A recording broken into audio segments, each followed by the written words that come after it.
6:45. This is a Sri Lanka Broadcasting Corporation. The news edited by Lal Malwarachi and read by Lavani Vijayatunga. First, we take a look at the headlines. The Christian community all around the world marks the Easter Sunday today. The President urges unity and resilience in his Easter message. Minister Harin Fernando says land ownership issues of 1 million Sri Lankans will be solved under the Urumaya program this year. The Trade Minister says essential food items will be made available during the festive season. A special transport service will be implemented during the festive season. China and Sri Lanka signed an MOU to better align trade standards. And in news overseas, UN observers wounded by shelling in southern Lebanon. And finally, on sports news, Sri Lanka ended at 314 for the loss of 4 wickets on the first day of the second and final test against Bangladesh. Those are the headlines, and now let's move on to the details of the local news. Christian community all around the world marks the Easter Sunday today. Easter is a celebration of Christ's resurrection from the dead. This marks the end of the Holy Week, the end of Lent, and the last day of Easter Triduum, that is, Holy Saturday, Thursday, Good Friday and Easter Sunday, and it is the beginning of the Easter season of the liturgical year. According to the Gospels, Jesus Christ rose from the dead on the third day following his crucifixion. His resurrection marks the triumph of good over evil, sin and death. President Ranil Wickremesinghe issued a message reflecting on the significance of the occasion, emphasizing the resilience demonstrated by the nation in the face of economic challenges. The president likened the hope brought by Christ's resurrection to strengthen needed to overcome the obstacles. President Wickremesinghe called for all Sri Lankans to come together in dedication to the country's security, peace and development while rejecting divisive agendas. He also addressed the tragic events of the past, acknowledging the threat posed by extremists and affirming the government's commitment to uphold the rule of law and ensuring national security. IGP Deshabandhu Tennakon has instructed all the SSPs to implement an intensive security program at the Catholic churches during the Easter period.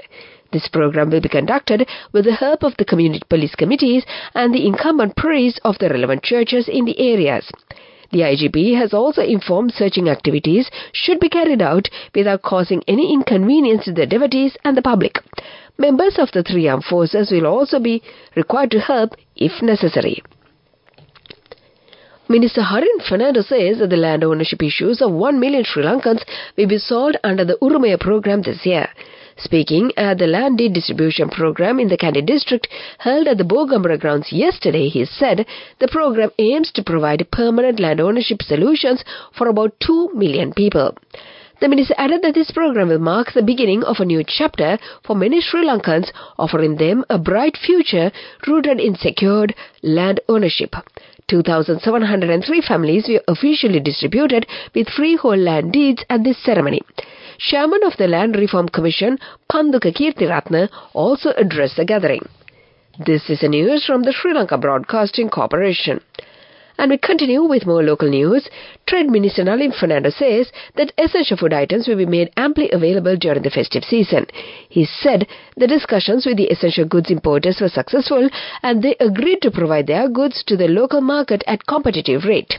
Big onion importers said Pakistan has set limits on imports of big onions. However, they said they are ready to import big onions from other countries like Holland and Turkey and supply stock at low price during the festive season. Minister Fernando further said that it was agreed with the importers to reduce the price of milk powder by 150 rupee per kilo and said that the step will be taken to provide this to the consumers as soon as possible. A special transport program will be initiated by the Railways Department and the Transport Board during the Sinhala and Tamil New Year. Deputy General Manager of the Railways, M.J. Indipolage, said that additional trains will be deployed for the upcountry, coastal line and the northern railway lines. Transport Board is also adding additional buses in line with the festive season. Accordingly, 200 new buses are to be added to the service. Prime Minister Dinesh Gunawardena has called for closer economic cooperation with China.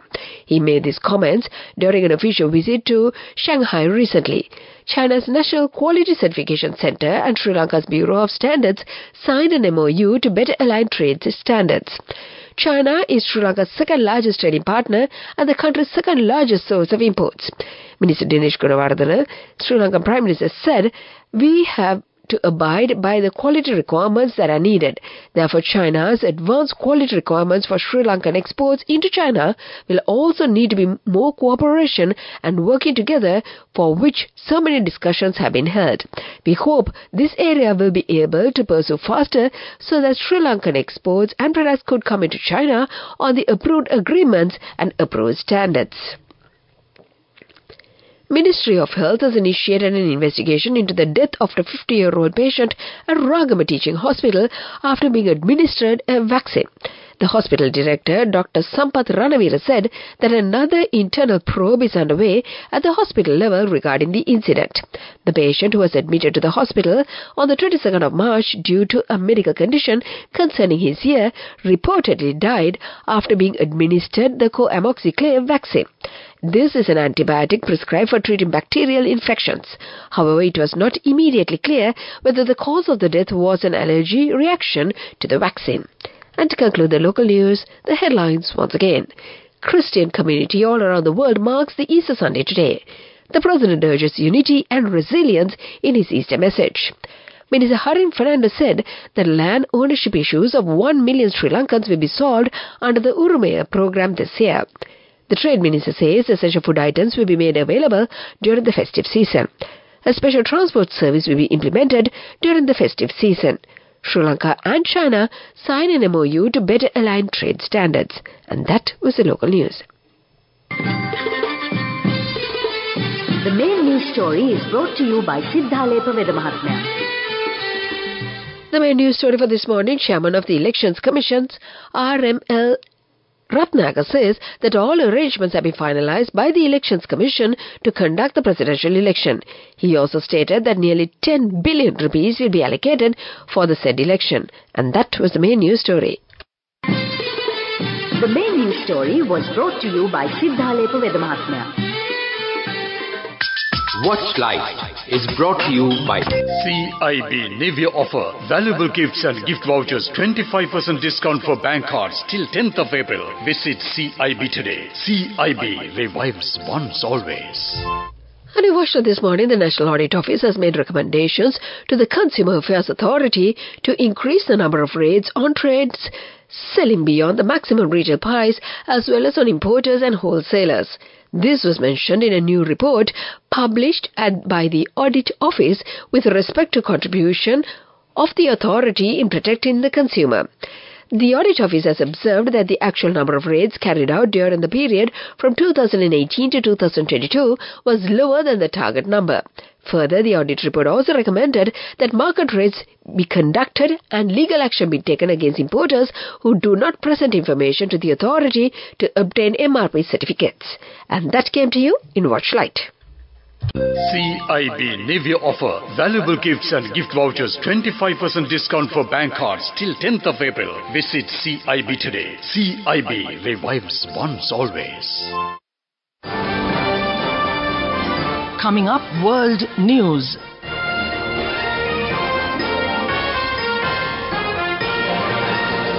Headlines of the world news. UN observers wounded by shelling in southern Lebanon. Gazans watch the skies to spot planes dropping aid. Japan raids factory making health supplements linked to deaths. Those are the headlines, and now let's move on to the details of the world news. 3 United Nations observers and a translator have been wounded by shelling in Remesh, southern Lebanon, the UN peacekeeping mission said. Lebanon's state news agency reported that an Israeli drone strike was behind the explosion, but the Israeli military denied it was responsible. The UN mission, UNIFIL, said those hurt were receiving treatment and it was investigating the blast's origin. It comes after rising tensions along the unofficial Israel-Lebanon border. 1,000 miles east of Gaza, large blocks of aid are being loaded on a U.S. military transport plane. Its crew, silhouetted by the morning sun, glanced over the desert landscape around Qatar's Unaid air base. They pushed 80 crates into the plane's interior, each canvas wrapped by block, strapped to a cardboard pallet and topped with a parachute. Feeding Gaza is now a complex, risky and multinational operation. The RAF carried out its first 2 flight aids this week, France, Germany, Jordan, Egypt and the UAE have also been taking part. This was the 18th mission flown by the US forces, dropping 40,000 ready-prepared meals into the tiny, besieged war zones requires them to make 6-hour round trip from Doha. Health officials in Japan have raided a factory belonging to Kobayashi Pharmaceutical after the drug maker reportedly a fifth death possibly linked to its dietary supplements advertised as helping to lower cholesterol. On Saturday, officials from the Ministries of Health, Labour and Welfare as well as local authorities inspected the facility in the city of Osaka that had made the supplements containing an ingredient called as red yeast or benikoji. And that was the world news. Development news. A Japanese investor has stepped up to breathe new life into PETA's floating market and spearhead a revamp of the iconic landmark, underlining Sri Lanka's position as a premier tourist destination.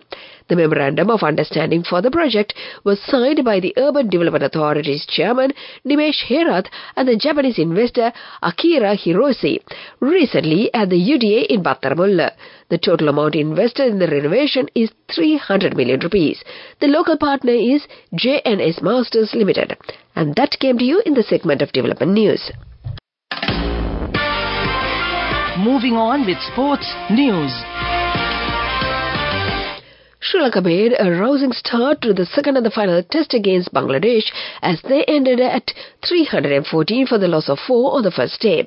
Openers Nishan Madhusankar and Dimut Karunaratne laid the foundation by putting 96 runs for the first wicket that ensured Sri Lanka gained a firm hold on the contest, having already taken 1-0 lead in the two-match. Madhusankar looked to be shaping up well for the beginnings but was run out for 57, but Kusal Mendis and Karunaratne steadied the innings further by adding 114 runs for the second wicket before Karunaratne was bowled by Hassan Mahmood for 86. Mendis continued to motor along with a contribution of 93 and lost his wicket after hitting 11 fours and a 6. Dinesh Chandimal took over the run-making and was unbeaten on 34 at the end of the first day, and skipper Dhananjay De Silva not out on 15.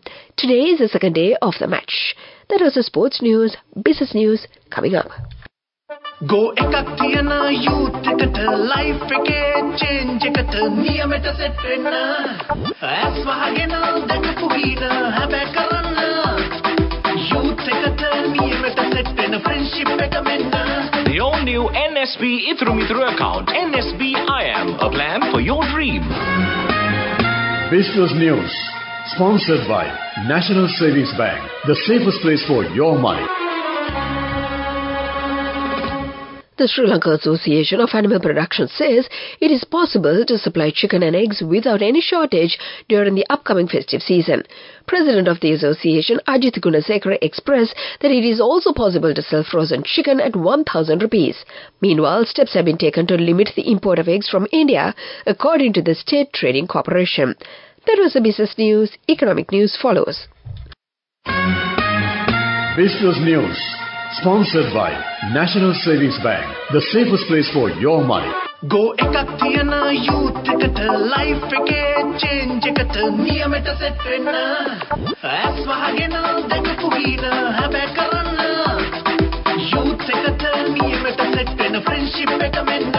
The all new NSB Ithru Mithru account, NSB IM, a plan for your dream. In economic news, the overall rate of inflation as measured by the Colombo Consumer Price Index on year-on-year basis has recorded a significant decrease in the month of March 2024, according to the most recent figures published by the Department of Census and Statistics. The Colombo Consumer Price Index base inflation was calculated as 5.9% for the month of February. According to the Census Department's report, the year-on-year inflation for group was recorded at 3.8% in March. That is economic news and the weather report to conclude. Weather report. And finally, the weather report. Showers or thunder showers will occur at several places in the western, southern, Sabaragamuwa, northwestern and central provinces after 2 p.m. Showers or thunder showers may also occur at a few places in the northern, north central, Uva and eastern provinces after 2 p.m. Fairly heavy showers above 50 millimeters are likely at some places in the Sabaragamuwa and western provinces and in the Gaul and Matara districts. And before we conclude this bulletin, let's get back to the headlines once again. The Christian community all around the world marks the Easter Sunday today. The President urges unity and resilience in his Easter message. Minister Harin Fernando says the land ownership issues of 1 million Sri Lankans will be solved under the Urumaya program this year. The Trade Minister says essential food items will be made available during the festive season. A special transport service will be implemented during the festive season. China and Sri Lanka signed an MOU to better align trade standards. In news overseas, UN observers wounded by shelling in southern Lebanon. And in sports news, Sri Lanka ended at 314 for the loss of 4 on the first day of the second and final test against Bangladesh. And with that, we conclude this bulletin of news. And before I hand over to Abhishek, our regular Sunday morning host, let me wish all the Christian listeners out there across the globe a very blessed and happy Easter.